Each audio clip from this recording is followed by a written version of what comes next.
somewhere between 200 and 250,000 families go bankrupt every year due to a medical event, even though they have health insurance. I'm a Bitcoiner at heart. I'm kind of doing this healthcare thing because I feel like the higher power is calling me to do it. I'm a big fan of Bitcoin circularity because I think that's ultimately the only way in which our country is going to survive, candidly. I'm asking you to use less fiat, more Bitcoin in our exchanges. And I think we can do that in healthcare. We had a member who had cancer. Her medication was going to be $40,000 a month. And we went directly to the pharmaceutical company, negotiated with them, and got it for $2,500 a month. My goal is 0 people on CrowdHealth go bankrupt due to a medical event. And so far, we're almost 5 years in, 0 people have gone bankrupt due to a medical event. And I want to keep it that way.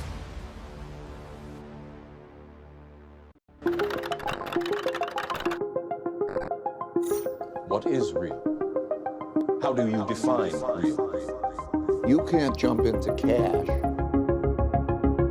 Cash is trash. What do? You get out. Andy Schoonover is the founder and CEO of CrowdHealth, a community-powered alternative to health insurance that provides a revolutionary way of paying for healthcare bills through crowdfunding. Andy was previously CEO of WWII, a healthcare technology company focused on monitoring patients with chronic conditions out of their homes. He is a graduate of the University of Virginia and Stanford University's Graduate School of Business. Andy is a passionate advocate for medical freedom. He is dedicated to breaking down the inefficiencies of the insurance industry and building a member-first model that prioritizes people over profits. Andy's mission is simple yet bold: to put control back in the hands of individuals and create a community where healthcare is funded by people, not corporations. Andy, welcome back to the Bitcoin Matrix podcast. How are you? Thanks. There's no Bitcoin references in there. I'm a passionate advocate of Bitcoin too. So, just try to take down the healthcare system and the financial system all in one shot. Yeah, well, I see them as parallel verticals and they work hand in hand. Something I've really thought deeply about is the motto with CrowdHealth, and we'll get into it, is really taking your healthcare back, sovereignty of your healthcare, and changing the incentives, I think, of the entire ecosystem. But that's that doesn't really break it down. It is definitely Bitcoin inspired. There's no doubt about that. Decentralize, put it back in the hands of the people. Don't have any centralized authorities telling you what you can and can't do with your healthcare.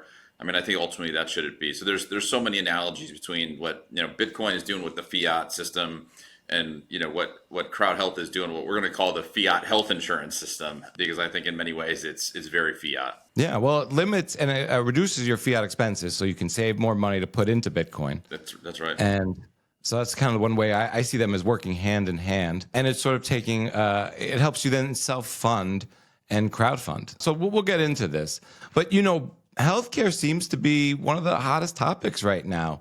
At Thanksgiving dinner, I found out one of my family members, their healthcare insurance through a government job was going up about $800 per month on top of what they were already paying for co-insurance with their employer, the government employer. And that just kind of threw me back. And so, what is going on right now with sort of this big shift right now in healthcare? Yeah, I mean, I think that people are kind of have this general sense of healthcare is really, really complex. And if you get down to kind of first principles of what's going on here, it's that we don't have any market. There's no market forces in healthcare, And so you kind of think about the buyer of healthcare, which is these big health insurance companies. They actually want the price to go up, and people don't really understand that because of government regulation. And so the way that this works is if your premium is $1,000, the health insurance plan can only make $150, 15%. And so, how do they, how do you get your profit to go from 150 to, up 10% to 165? Well, your premiums have to go up. And so they actually want prices to go up over time. So that's the buyer of healthcare. The seller of healthcare are these big hospital systems. They clearly want the price to go up. And so, basic economics tells you if the buyer and the seller of a product or service want the price to go up, guess what? The price is going to go up. And so, they have the government basically saying, hey, prices can't go up too much. And so these prices go up 5 or 6 or 7%, enough to get away with it. And the hospital's happy, the insurance company's happy, and there's no market forces driving these prices down. And so that's the problem that we have. And so we've ultimately gotten to this place that these prices have been masked over the last 15 years by subsidies and then enhanced subsidies during COVID. And then these subsidies are going away, and people are like, holy crap, like the healthcare is really expensive. I was like, yeah, it's always been really expensive because, you're just not seeing it. We're paying it as taxpayers. And so nobody's really seeing the real prices of this stuff. And so that's ultimately what we've come to, at the present day, January of 26, is people are, the rubber's finally hitting the road here. People are seeing that the prices of healthcare is really, really crazy when you buy it through insurance. And we can talk about why when you buy it without insurance, it's way less expensive. But, ultimately that's what we're trying to do, is enable people to pay for it directly without having health insurance, to get away to introduce market forces into the system. Sure. Yeah. I mean, during that dinner, I found another person, someone who's elderly in the family there. I think Medicare was going up from $300 a month to $375. They were actually considering maybe getting rid of it because it's one of their most expensive bills that they have in retirement. Yeah. It's other than your mortgage, and a lot of times it's more than your mortgage. It's the biggest line item in your budget. I mean, I was blown away. I got a message on LinkedIn, I don't know, last week, I think it was, from this guy in San Francisco who's reaching out to us. And he was like, dude, I've got 3 kids. It's me, my wife, and 3 kids. We're all healthy. And I'm paying $6,000 a month for health insurance. This is the worst that I had heard. I mean, I saw one in Atlanta that was $5,000, but $6,000 a month, $72,000, and I think they had like a $10,000 deductible or something like that. I mean, it's like absolutely bonkers that you have to pay, basically the average salary of the United States in health insurance costs. I mean, it's getting really crazy. Yeah, it's weird. It like really perverts the system, because I find that people want to go to the doctor now because they want to get an ROI on the investment that they're putting into this subscription every year. So it's like I'm already down bad on the cost. If I'm sick, I might as well go utilize this.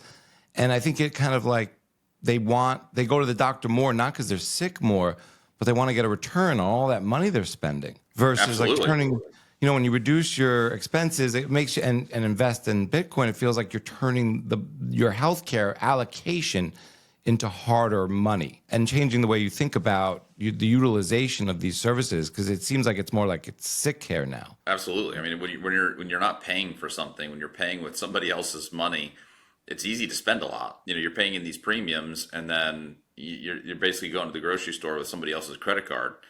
And so, one, you don't care about prices, and 2, you can utilize this. You might as well go get the Wagyu steak if somebody else is paying for it, right? And so that's what we're doing with healthcare too, is we're buying our healthcare with somebody else's credit card, and so there's no reason to even pay attention to the prices. And it's the only place I can think of, the insurance space is the only place I can think of is where you don't care about the prices, and so that's clearly a problem. Any economics person can tell you if you don't care about the prices, then you're just going to consume more. And you're going to consume more at a higher price. And so that's the problem that we have in healthcare right now that we're trying to solve. Yeah, I was CFO of a reality television company in New York City. I was a big fan of HSAs. And about 30 people through, 20 employees and their dependents were on our employer-based health plan. And the plan originated with the partners of the company, and they got Cadillac plans when they picked their plans out.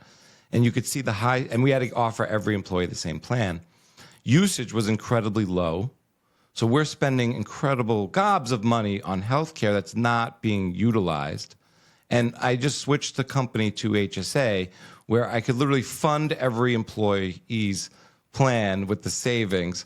And but it's still, I met a lot of resistance to sort of just change. But this is when I started thinking more deeply about taking ownership of the spend, how you spend things. So maybe we can get into how CrowdHealth is different. Yeah, I mean, just really quick on that change thing. It's one of those where, oftentimes, especially when we're in a company, healthcare is owned by the HR group, and HR groups are not known to take risk. So, back in like the 80s and the early 90s, there's this thing in the tech world that's like, if you buy IBM, you can't get fired. And in the HR world, I think it's like, as long as you buy Blue Cross Blue Shield or Cigna or Aetna or United, you can't get fired. And so there's just no desire to go outside of the norm and try something differently, even though you can save, tens of millions of dollars. I actually have a buddy who owns a very large company, or did own. He IPO'd the company. He's got tens of thousands of people in his company, and he's still fully insured, which means that he takes all the risks. The insurance company takes all the risk. And typically what happens with the company is once you hit about 500 employees, you start owning all of the cost yourself because it just makes economic sense. And this guy, no joke, could have saved about $15 million a year by doing this, but he didn't want to because he didn't want the risk of doing that. And so I'm like, dude, I mean, it's just one of these things where people don't want to try anything different. It's a lot of reasons why, similarly, these corporations who are sitting on hundreds of millions of dollars of fiat aren't willing to buy Bitcoin because, they're so afraid of anything different that the status quo is just very, is the easy path. And so when you're running a big software company, you don't want to introduce any risk into the business. So Bitcoin is definitely out. Anything kind of alternative to health insurance is out because they just don't even want to think about it. And so this aversion to risk is really creating havoc, and I think in both the fiat system and the healthcare system. Health insurance is broken. I know it, you know it. So when open enrollment rolls around and all those health insurance companies start hoping you'll just re-sign, eyes closed, for the same overpriced plan with confusing fine print, it feels like they're betting on your inaction. But we deserve better than that. That's why I started looking for something different for me and my family. Something honest. That's when I found CrowdHealth. With CrowdHealth, it's not about profits. It's about people and community. You get a team that helps negotiate your bills, access to low-cost prescriptions and lab tests, and a list of doctors who don't treat you like a number. And if something major happens, you cover the first $500. Then the crowd steps in to help share the rest. It feels real. It feels like taking care of your health the way it should be. Simple, direct, and human. Thousands of members already say CrowdHealth saved them tens of thousands of dollars over traditional insurance. And with many subsidy programs ending and costs rising, there's never been a more important time to take charge of your health care. So this open enrollment, don't sign because you're told to. Sign because you choose to. If you're ready to join a community that looks out for you, give CrowdHealth a try. Join CrowdHealth to get started today for $99 for your first 3 months using code MATRIX at joincrowdhealth.com. CrowdHealth is not insurance. Opt out. Take your power back. This is how we win. Yeah, for sure. I think people are waking up to healthcare being fixed and just not working for them. And it's definitely, and it sort of like how Bitcoin, we want to separate money from state. I think we want to separate healthcare from employers. Absolutely. I mean, this is a relic of World War II. It's, again, the government doing something really stupid that they think is a great idea that ultimately, comes back and bites them in the ass. But, post World War II, they put a wage freeze on, so you couldn't go and get really good talent and pay them more. And so they tried to figure out, like, how else can we get good talent? Well, we'll give them health insurance. And so health insurance started to be a part of employment, and that's been codified now over the last 15 or 20 years. And so now we have health insurance as a part of our employment. And, the sad part of that, one, now is that health insurance is skyrocketing because these employers aren't paying attention. And two, it's, there was a study that came out a couple years ago that said somewhere between 2 and 4 million Americans would go and do something entrepreneurial if they didn't have to worry about health insurance. But they're so shackled to their companies because of health insurance that they just stay in this crappy corporate gig and not go out and do something entrepreneurial, which I think is totally un-American. It stifles innovation. And so that's, the challenge that we had. And the worst thing about Obamacare, probably, maybe one of the worst things, was this codifying of that tie between your employment and your employer-employee. And funny story, CrowdHealth has gotten to a place now where the rule is that if you have over 50 employees, you have to provide your employees health insurance. And so we were sitting here in December of last year, so just a month ago, and we had 49 employees. And so if you have 50 employees at the turn of the year, you have to, provide them health insurance. So I cut off all hiring until, 2026 because I don't want to have that, regulatory issue. And so I just had I hired 10 more people in January that I could have hired earlier, but I didn't. And so it's also stifling the ability to give people jobs because these small businesses don't want to hire people to get over 50 because now you have this huge incremental cost of doing business. You know, and also in essence, what they should do is they say, look, you know, give people their salary, bump it up for what health insurance is costing you, let those people, and do it in some kind of tax efficient way, and then let those people go and buy health insurance, you know, by themselves. You know, let them choose what's right for their family, because the employer is choosing what's right for basically the lowest common denominator of their employees. And so it's a really crappy system that we've gotten ourselves into, kind of all in the name, like the government always says they do, all in the name of consumer protection. We want to protect the people, right? And it's like that funny meme. It's like, I'm the government. I'm here to protect you, or, you know, I'm here to save you, or whatever. And so in essence, what they've done is they just created, you know, catastrophic rising healthcare costs as a result of these stupid regulations. Yeah, I remember about 15, 20 years ago, people would start really, you know, not maybe bragging, but really sort of sharing that like their company, like the job they chose was because how much more they spent on healthcare. Their salaries were the same. It was a richer plan. And it didn't consider really whether they would need it or use it. It seemed to psychologically, I think, make people feel like they were eliminating risk in their lives. But I think what a lot of people are feeling now that they see that the system seems to be breaking rapidly is even on top of the 20, 30, 40,000 in premiums they're already paying. Now there's the co-pays, the deductibles, and things that don't even get claims getting denied, which I think is throwing people for, you know, they're just experiencing this more and more and sharing it on social media. Yeah, we've seen so many viral videos, right, sent over the last couple of months of people who, you know, there's this one guy who's like calling and saying, oh, you know, I want X, Y, and Z. I think it was imaging or something. And they're like, oh, okay, you know, that'll be $500. And he's like, okay, great. Well, you know, I'm under to my deductible, so I'm just going to pay it in cash. And she's like, hold on a second.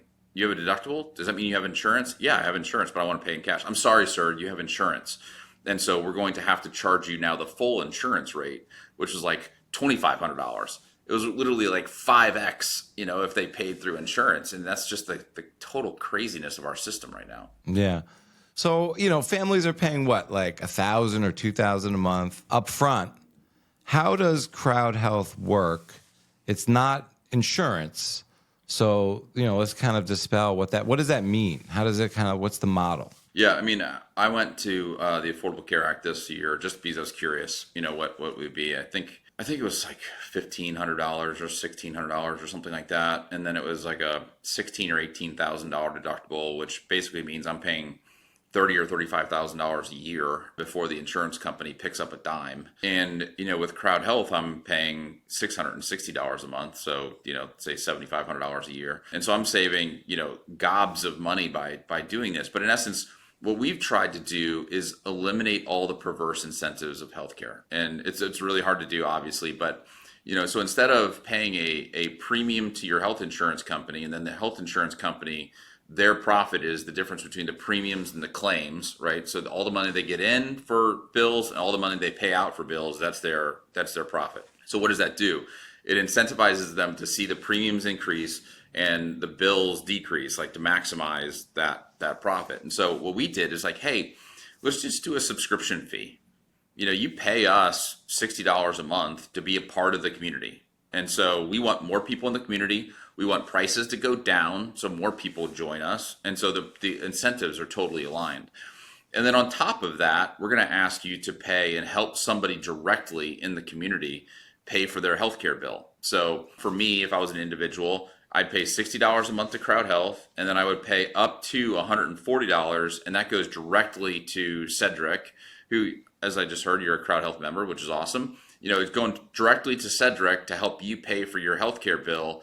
You have the cash in hand to pay for that bill, and so you're paying the doctor or the hospital directly, as opposed to them having to bill health insurance. And as a result of paying in cash, you're getting way better prices than health insurance companies do. We just gave you the example of the imaging one that went viral. But what we're finding is if you pay in cash directly, taking out all those middlemen who are all want a piece of the action, you're going to get about a 50% better price than United Healthcare is paying for the exact same service. Oftentimes, it's the exact same location, same doctor, same MRI machine, same everything, but you're paying half the price because these doctors, hospitals, surgery centers, whatever, don't have to go through the craziness of, billing. You have to pay somebody for billing. You have to wait for your money. You have to fight with them to get paid. There's a study that came out about a year ago that said that doctors spend about 2 days a week just fighting with health insurance plans to get paid. I mean, I couldn't imagine like fighting with my employer, CrowdHealth, 2 days a week to get paid. Well, I can't actually be productive those 2 days. And so we're giving that time back to the doctors, and therefore they can charge us a lot less as a result of that. So, ultimately what our system is set up to do is enable you to pay your provider directly as opposed to them having to go and bill health insurance. So that lowers the price. But the other cool part of that too is you no longer have an insurance plan or an employer or a government between you and your doctor. You can now do what is right for your health, as opposed to the doctor having to ask permission from a health insurance company or your employer or whoever to actually provide you care. And so the dynamic totally changes. And I've seen it firsthand where you go into the doctor and he's like, hey, I'm paying you direct.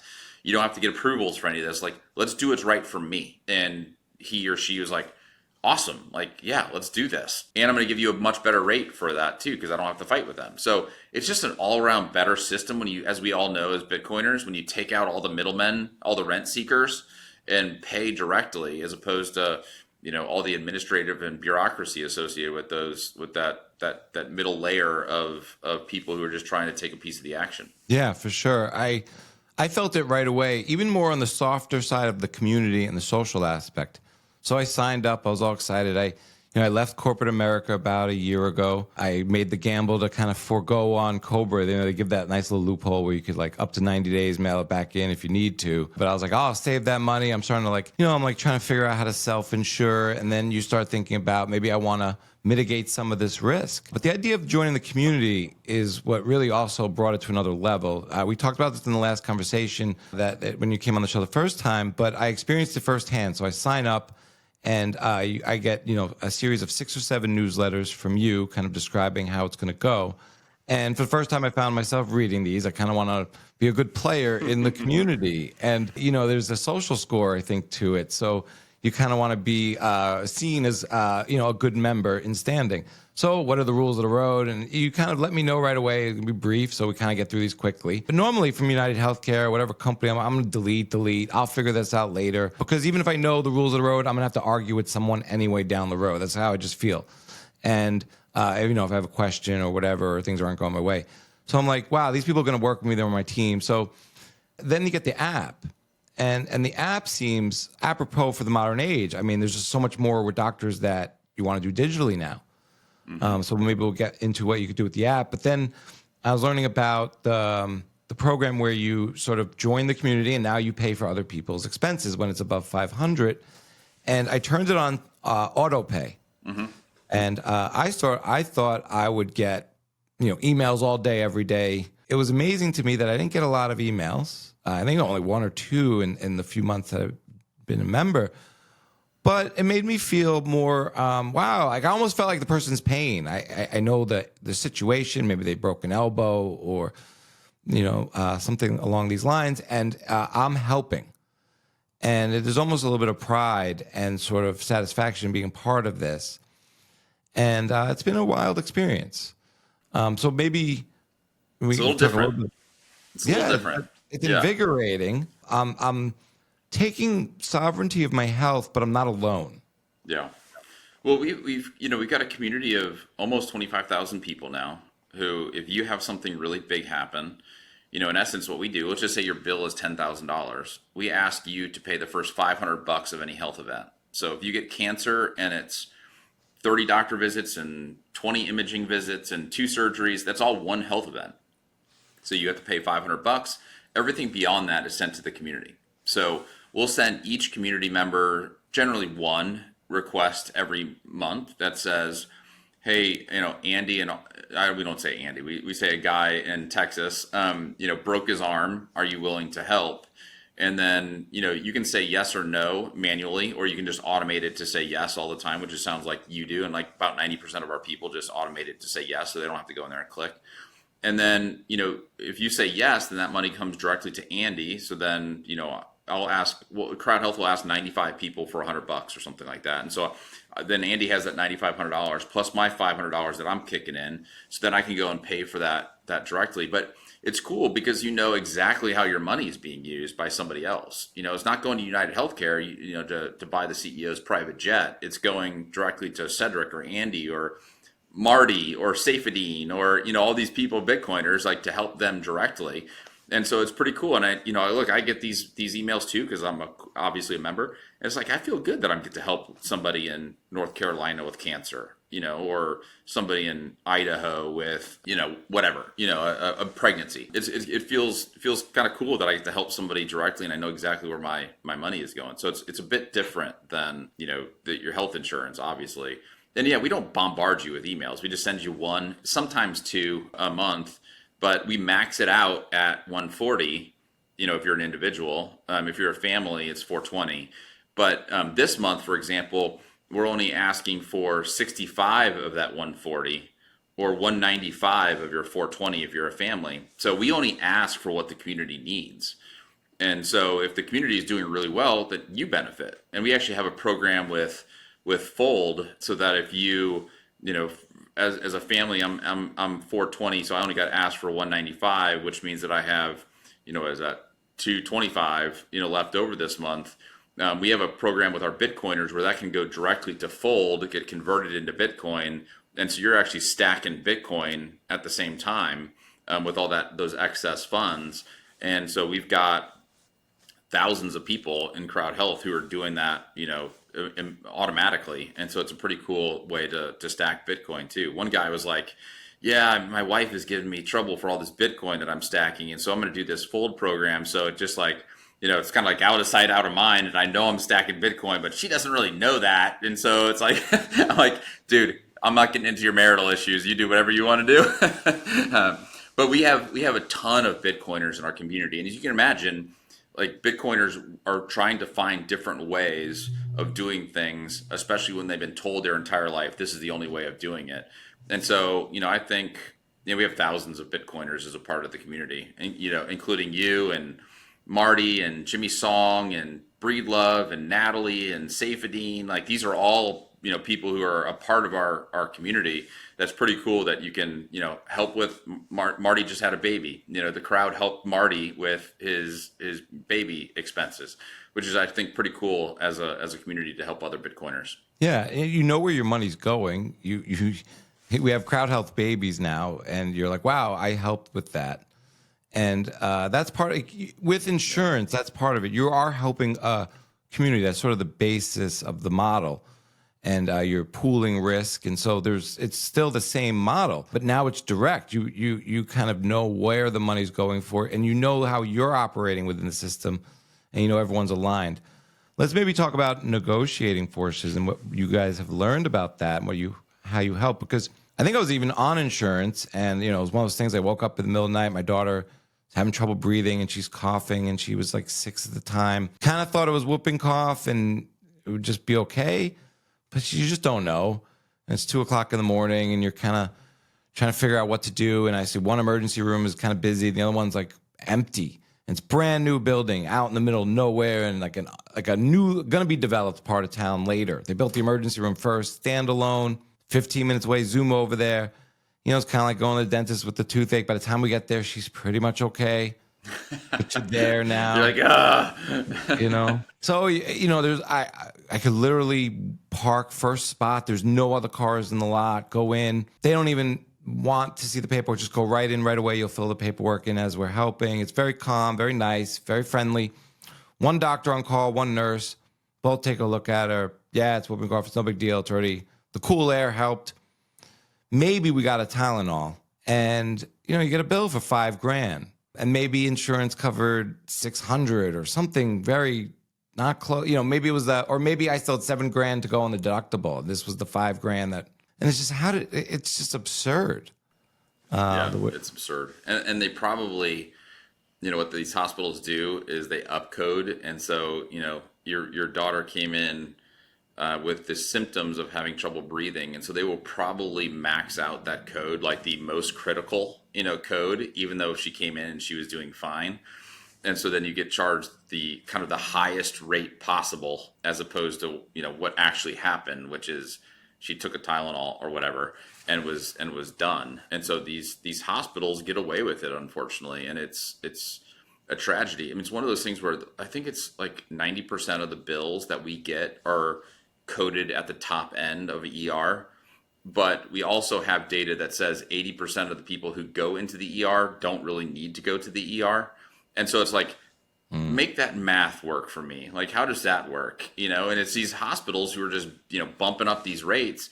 And it's like, we can't expect you to know that. Like, there's no way for you to know what those rate codes are. And so they make it so opaque that you can't really fight it. And I actually have a funny story where I talked to a woman who was helping these health insurance plans take these really complex code and translate them into what people can actually understand. And so, these explanation of benefits you get in the mail, they're like gibberish, like you have no idea what it is. And so this company was trying to help these plans, making it a little more readable. Well, they did it. They implemented. This was a big health plan. And these people were started calling in being like, hey, this never happened to me. Like that's not right. Like they were getting, circumcisions for baby girls. And they're like, what? Like, obviously this isn't right. And so the insurance plan actually told the company to stop. And they reversed it back to being opaque because the health insurance plan, that the more information that a consumer of healthcare has, the more questions they have, the more it shows that these insurance plans and these hospitals are doing some crazy things, crazy, math behind the scenes. And they didn't want that out in the open. They didn't want light to shine upon it. And so, it's these games that are happening within our healthcare system to create, the chaos, like I said, that we're currently in. When it comes to Bitcoin, the rules are simple. Run your own node, hold your own keys, and protect your seed phrase. That's where microseed comes in. Unlike bulky backups, microseed is stamped onto a tiny steel washer. Fireproof, waterproof, and so small you can carry it anywhere or hide it in plain sight. Go to microseed.io and use the code MATRIX for a discount on your order. Yeah, I think, it's absurd, and you feel helpless. I remember getting that bill, and I remember fighting with them a few times, trying to just delay payment. What do you guys do to sort of manage and help members with costs? Yeah. Both maybe for like planned things and non-planned things. Yeah, I mean, we take a very kind of aggressive approach on helping our members negotiate these bills, both before, these procedures happen and after. So, for example, we had a woman in Austin who tore her ACL. So she went to the ER and they're like, yeah, you tore your ACL. You're going to have to get it, you're going to have surgery. And so they, of course, try to stick her to the in-hospital system orthopedic surgeon. And they quoted her, I think it was $24,000 to repair the ACL. She called us and she's like, I'm so sorry. I just joined CrowdHealth. I tore my ACL. I'm going to give you a $24,000 bill. And we said, hey, can we, look around? And we actually have a great doctor in Austin who does a lot of the joints for the University of Texas Athletic Department. And he's like, look, if you pay me at the point of care, I'll do it for $12,000. So the bill got cut in half. Just by us saying, hey, we have an alternative for you. It's a really awesome alternative. It was probably a better surgeon than the one you're going to go to, and it's way less. And so we help people navigate that. And actually, you can go to our app, and you should do this after this and say, hey, what does I don't know, colonoscopy or whatever cost in your area? And it will pull up all the local places that you can get a colonoscopy in your area. It'll give you the price. We're going to start adding quality data to it. So the people who actually went to that person to get a colonoscopy, you'll see from other crowd members how it went. Like, is this a great doctor or is this a crappy doctor? And so you have that data now at your fingertips so that you can make the right decision on that. So that's kind of a pre-negotiation. But if you go to the ER, like you did with it sounds like your daughter or whoever, basically what we tell people is, and regardless of whether you're on a CrowdHealth, do not pay the bill at the hospital. Do not get these care credits. They'll want to say, hey, your bill is $20,000, but great news, you can just get this care credit, which basically you're now $20,000 in debt. and you have to pay this, financing company, and they're trying to stick this on patients. Do not do any of that in the hospital.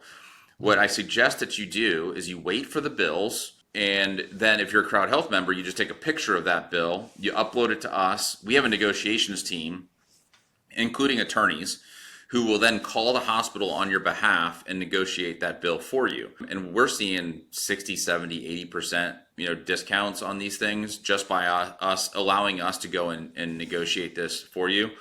We might later in the year open this up to people outside of CrowdHealth. Right now, it's just opened up to people in CrowdHealth. But if you're not in CrowdHealth, you can negotiate these bills down, and don't let the hospitals tell you that you can't. And so we're doing pretty aggressive negotiations on the back end to make sure you get a fair price. Well, that's awesome. I hate going to the doctor. When I need to, I'll go, and I respect doctors, and I try to vet. I do my own research. When you want to manage your care, though, and we're trying to own our care more and our outcomes and our results and just monitor it. So how about lab tests and wellness checks, Zoom calls, and mental health? Yeah, lab tests are another one where, as a part of CrowdHealth, you get $300 per year that you get to spend on a wellness visit. And so, if your wife goes to the gynecologist every year, or your kids go to the pediatrician, or you can use it for dental or vision. I use it for labs. In my labs, depending upon so I go and get labs. I get it twice a year, but CrowdHealth pays, or the crowd pays for one of those. I'm seeing like 70 or 80% off of lab costs versus billing it through health insurance. And that's, again, you're paying directly. We're about to actually launch a new website here probably in the next couple of weeks that actually gives people access to low-cost labs in their area. So you can type in your zip code, you can tell us what labs you want, and then we're gonna look at all of the providers of those labs and say, hey, here's the best place to go and get your labs for the labs that you've asked for.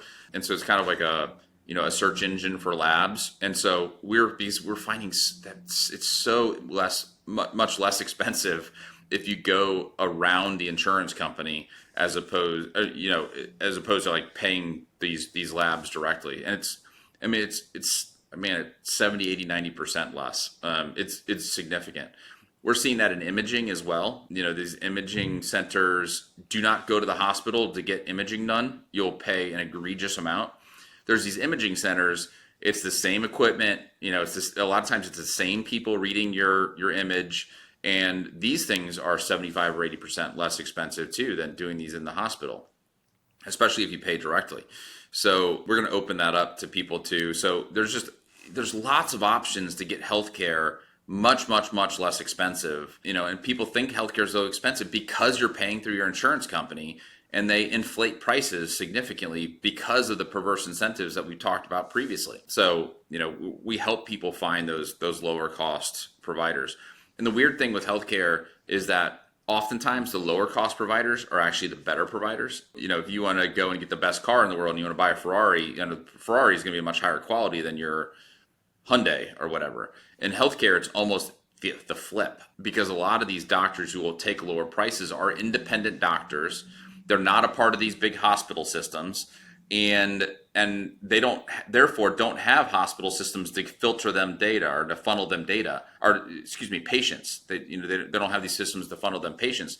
So they have to be really good, because they have to source their own patients. And if you can source your own patients, it means you're really good. And so these doctors tend to be really good and way less expensive. And the other thing too is they're doing knee replacements or whatever all day long. And so would you prefer to go to a doctor that does 2 knee replacements a month, or would you prefer to go to a doctor who does 4 knee replacements a day? And if you do 4 knee replacements a day, you can do it way cheaper than if you're doing 4 a month. So there's just economies of scale for some of these doctors that can do it a lot less expensive, and therefore they're way better at it. So many reasons to get outside to exit the health insurance system. Yeah, the better doctors, they actually want to practice medicine and healthcare. And they don't, you hear that it's like 3 billers per doctor. And so they don't want to spend 2 days a week coding or working with the billers and managing billers. Maybe with the app you're building, or the website, I think you mentioned, is that for everyone, non-CrowdHealth members as well? We're going to open it up to non CrowdHealth members to give them access. Maybe you could do two huge favors for me there. Maybe you could we could rate the labs maybe. Because I find some of these labs don't have the best performance of, finding the vein or doing the draw the appropriate way or having more hiccups than other labs. Maybe there's that aspect. Maybe some labs are better than others. And one thing I really doesn't, I think, get enough education is side effects of procedures doctors ask you to take. So they say, this looks like it could be XYZ. They could even then come back 3 weeks later. They're like, look, it's definitely not XYZ, but we should still do the test. And I have family and friends who might consider taking the test. And it's like that test has side effects. Is that, and yeah, 100%. Look, I think this is all a product, again, of, governmental intervention. Because in essence, what the doctors have to do now is if you go to a primary care doctor, I think the latest I saw was like 10 minutes. They get 10 minutes with you, which means that they don't get to talk to you about your health, what you're eating. They don't get to talk to you about how you're exercising, how you're sleeping, all these lifestyle issues. And so therefore they have to address the symptoms. And the easiest way for them to address the symptoms are medications. And so it's a pharma first type of system that we're currently a part of. And I think that's just a product of, being another fiat system.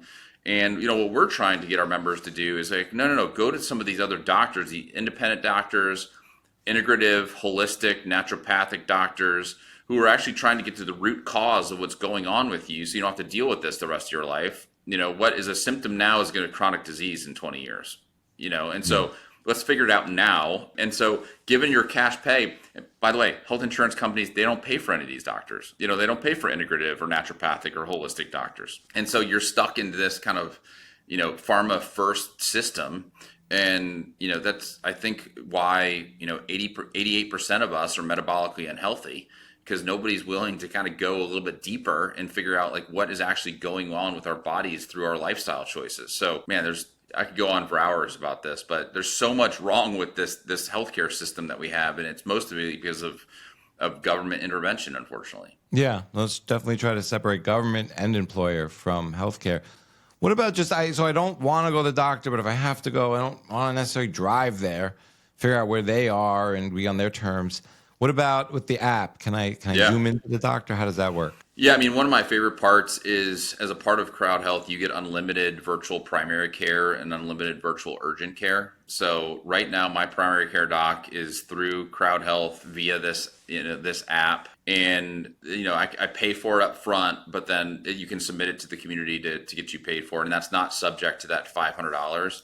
And so it's just easy for me because, like you, I don't want to go into a doctor's office. Like the last thing I want to do is sit in the lobby of a doctor's office with a bunch of sick people, take off a half a day of work basically to do this. And so I just see my virtual primary care doc over, this a video call, and he or she can do 90% of what they can do in the office, and anything that they can't do in the office. If I have to go get labs or whatever, then I go and get some labs.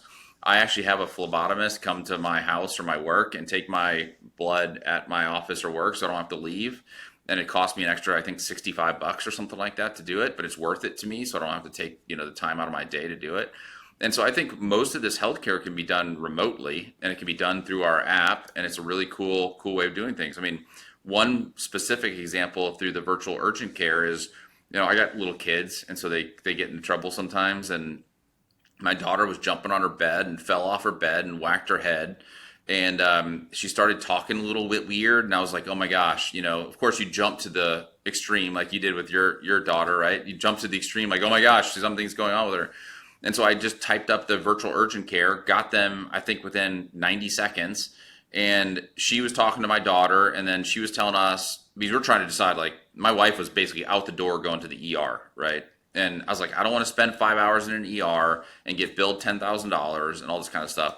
And so the doctor on the urgent care is like, look, ask her these 5 questions. And it was like, what's your name? What's your birthday? That kind of stuff. And if she can answer those questions, you're fine. And if she can't answer those questions, then get to an ER. And we're like, great. So, for the next 2 hours, every 15 minutes, we asked her these questions. She could answer them. And she had like a mild concussion. It wasn't a brain bleed or anything like that. It cost $129. I submitted that to the community and got paid. That got funded. as opposed to a $10,000 emergency room visit that would have taken, all night to deal with. And so I think people just need to realize that there are alternative ways of doing this that are way easier, way less time consuming, and way less expensive. And so we give all these tools to people. In essence, what we're trying to do is we want to give people the tools to live uninsured without insurance. And so those are the tools we provide you in our app, and they work, really, really well. You can do that on mental health too. So if you need to talk to somebody about mental health, you can go on our app and talk to a therapist on our app. And again, unlimited number of times. So, don't go to counseling. Use it through the CrowdHealth app. It's fully fundable by the community. And so we're trying to provide tools for these folks to kind of live without having health insurance. Yeah, and I think it's really key to understand. I know technically this is not health insurance, but it's really giving the same function of being in a group, an association, and pooling risk, and bringing, it's re-incentivizing the system or incentivizing it to actually be helpful to you in terms of your allies want to save you money and directionally are on the same team. Yeah. So you're not alone, and the people, sometimes you're not alone with United Healthcare, but you might be against them. Yeah. Well, what do you do when you go to the ER? You went to the ER. You're probably like, man, now I got to fight with the health insurance company to get this 100%. paid. And it's I got a for us, part-time it's like, job. no, we're going to fight with you to get this paid. Right. We're on your team as opposed to fighting against you. And Plus, you guys are getting more reps in. You Yeah. guys are learning and cataloging all that knowledge, and have people who are on the team who are every day, how can I help? Yeah. It's when I go to I was a professional corporate accounting. I consulted to Fortune 500 companies and startups and all these things. But I had an accountant for taxes. I wasn't well versed, and that guy was so amped to do tax accounting. We just saved $800. This is the best day ever. We could do this all day. I mean, this was what he loved to do. You want to be aligned with people who love what they do and want to help you and not, fake help you and really help the other team. Well, I think you made a really good point, which is we're logging this knowledge, and so we're getting better at it. And which, we're seeing health insurance prices from 25 to 26 go up between 20 and 100%. I mean, depending upon what plan you have. Our price for our members from 2024 to 2025 was down 11%. We started in 2021, and our prices now in 2026 are lower than they were in 2021. Wow. And so, one, the community is growing, so that helps. But two is we're logging all of this data that we have so that, as more bills come in and more cash prices come in, we're logging that, we're putting it in a database, we're then giving that data, our members access to that data. So what a great primary care doc should charge in, South Florida or wherever, in Austin. And so people are then going to those doctors who are then not going to send you to the really expensive hospital system doctors. They're going to send you to the best cardiologist in town or whatever. And so we're just getting better at getting our members to really great docs at fair prices. And as such, our prices are going down over time. I kind of joke, and I think Bitcoiners get this, is I think healthcare should be deflationary, not inflationary. All the other services that we get, you probably have seen that, and you may have even posted it. There's this graph that shows the cost of goods over the last 20 years, inflation, and everything that the government touches is wickedly high. It's 2, 3, 4x inflation, and that's medical services, hospital services, education, where everything that the government doesn't touch, electronics, all these kinds of things are going down. Everything that the government does touch are going up. And healthcare are the top two things. I think it's hospital. They broke it down to be medical services and hospital services. I don't know the difference between the two, but those were the highest increasing things. So, I think healthcare should be deflationary. I think we're well on our way to get there. So I guess with the primary care and the urgent care, do I have to sign up for that before and get started, or is that something you just access as needed? I'm assuming you have to figure out who your primary care doctor is and then book an appointment. So I probably have to go back on the app and kind of work on that. What about mental health? Yeah, I mean, with this unlimited amount of kind of mental health therapy, talk therapy is available. And then we also have kind of inpatient mental health. So if something goes totally awry with, with your mental health, then that's also eligible. We aren't getting into like the SSRIs and things like that because I think there's so much craziness out there that, and candidly, the crowd doesn't particularly want to pay for, SSRI medications and things like that. So if you do have a mental health condition and you are taking some of those medications, we may not be the right avenue for you, although we can probably help you get those medications at significantly less than what you're currently paying through your health insurance plan. So that's the other thing is, we had a member who had cancer. I think she had like non-Hodgkin's lymphoma or something. I might be wrong, but her medication was going to be $40,000 a month. And we went directly to the pharmaceutical company, negotiated with them, and got it for $2,500 a month. And so, there's a way to get these meds for significantly less too, that we've gotten way better at over the last few years. And so, our members are getting meds way less than health insurance plans are getting those meds for. I mean, people, I think, just have to start running the numbers. I think about my family member whose healthcare went up $800 per month, and he can insure his whole family with 3 kids for less, and not insure. He can join CrowdHealth and pay less than that, but 10% less than that per month, and take ownership of their health, take ownership of their savings. And I think there's the opportunity to bring this to your employers and say, can we make a deal here? If you're paying 30 to 50, 60, 70,000 per year on my behalf, maybe we can both save money. Well, the average family on an employer is about $26,000 a year. CrowdHealth is max 7. I only paid 6 last year because the crowd was doing so well. So there's a $14,000 delta there that we've had a lot of members go back and be like, look, why don't you give me $6,000 or $7,000 more of salary? I can then use that to go and buy CrowdHealth, and you guys are benefiting because you're not paying that extra $14,000 for my healthcare. It's a win-win scenario, and a lot of small companies will do this. I mean, if you go to General Electric or something like that, they probably won't do it, but because they're so risk averse. But with some of these small companies, they're like, yeah, I'll take that deal, and so we've had a lot of members go and do that. And I think that's very, intriguing to small business owners. Just do the math that you get to take the $14K if that's the numbers you're working with, and invest in or save in Bitcoin. Yeah. Or pay for a Sweet 16, or Sure. A family trip, whatever it might be. Or just start stacking for uncertainties.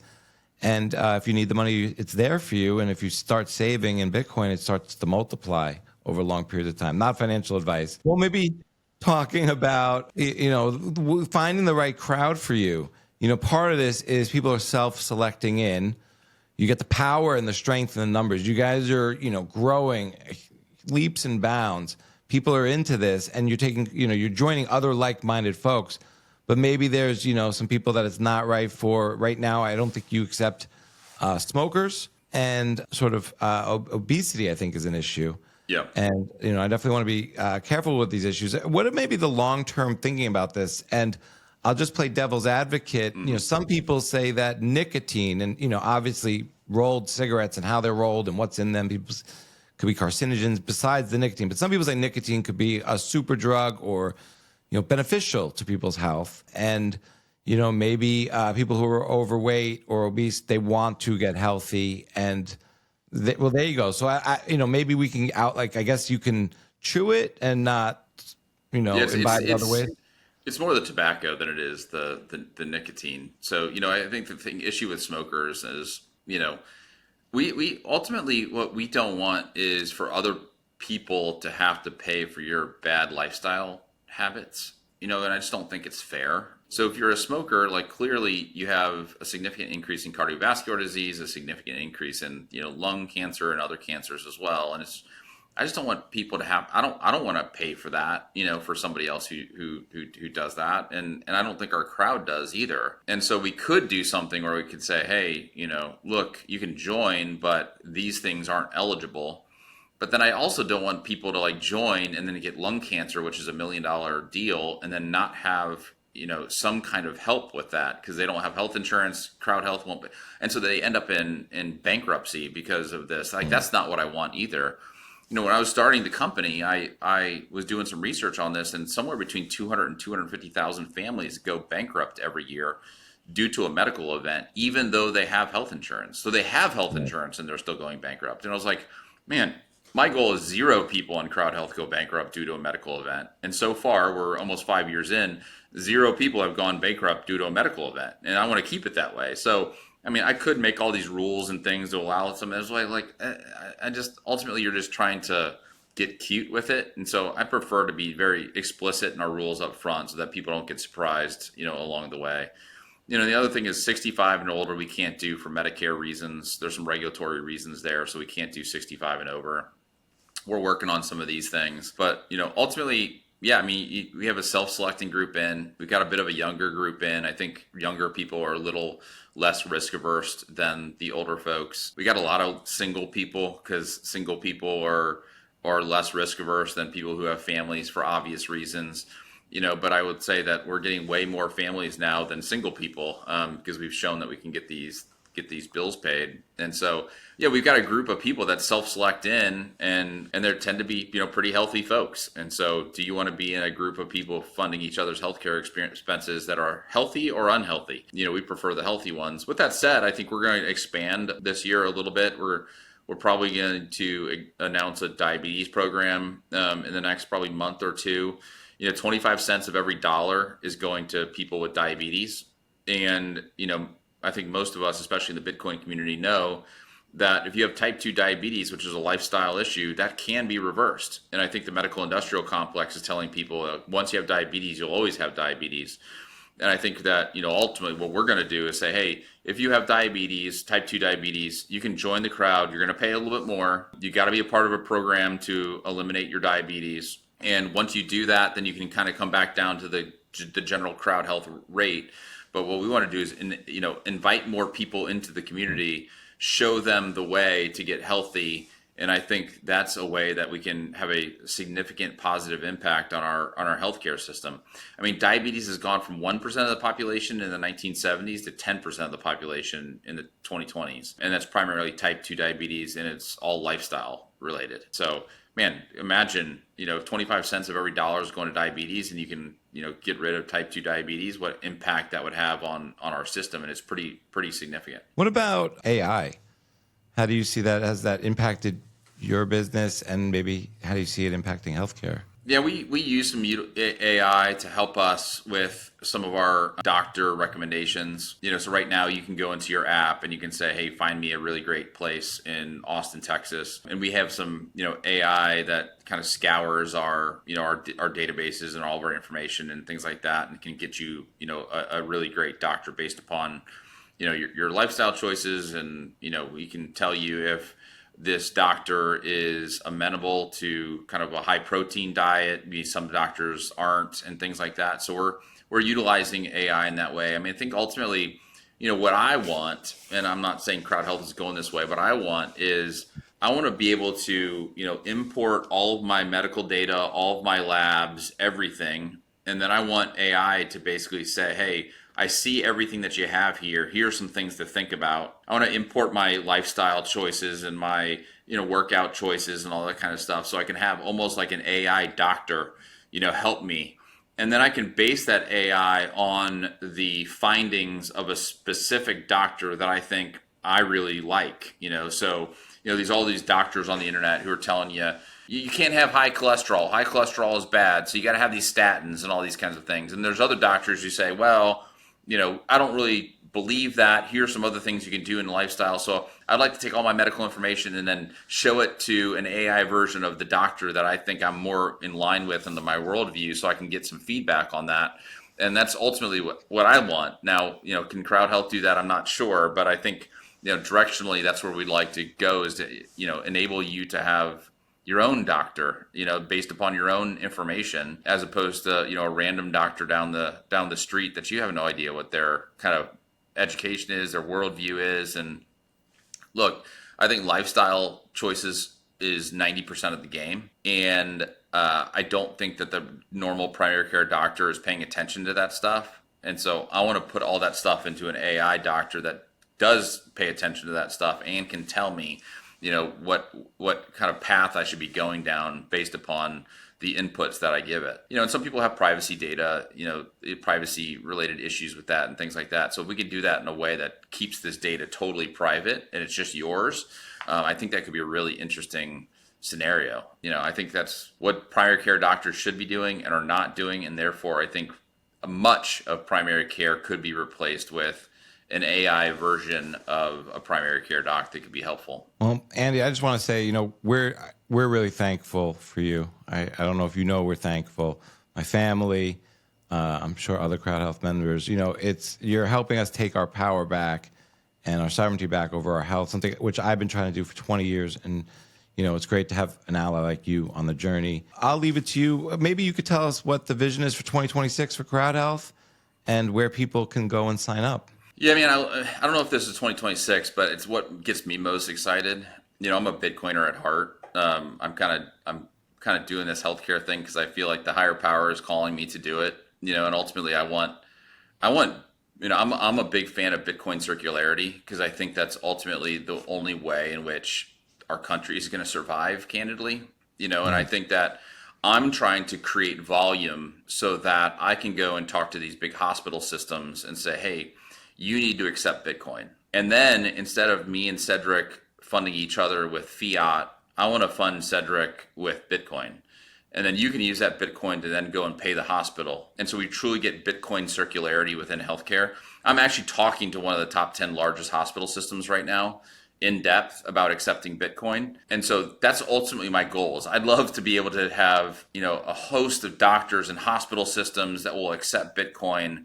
I want our members to start paying each other in Bitcoin. We've already got the foundation lined up. It already works. The system works. We built it on Lightning. And so it works. I just got to get the volume of Bitcoiners to then drive demand towards some of these hospitals and providers to say, hey, accept Bitcoin. Because the bigger group I have, the bigger crowd I have, the more power I have to go to these hospitals and say, accept Bitcoin. So my ultimate vision is, I'd love to have Bitcoin circularity within healthcare. And given that is a huge line item on our budget, if we can replace that line item by, that fiat line item right now and turn it to a Bitcoin line item, I'm not asking you to take your stack and pay that. I'm asking you to use less fiat, more Bitcoin in our exchanges.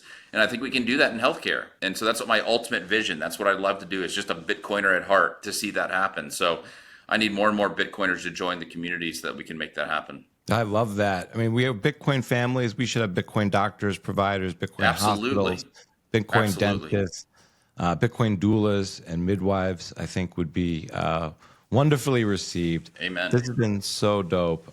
Use the code MATRIX, and you get 3 months at $99 per month, and you can join the community now and get started. Yeah, join crowdhealth.com. And if you aren't following us on X or Instagram or whatever your favorite social media platform is, it's all at Join CrowdHealth are our handles. So we'd love for you to join us there too. So man, thanks for all your support. Thanks for joining the community, and fired up about getting more Bitcoiners involved. Yeah, thank you so much, Andy, and thank you for supporting the show. Talk to you soon.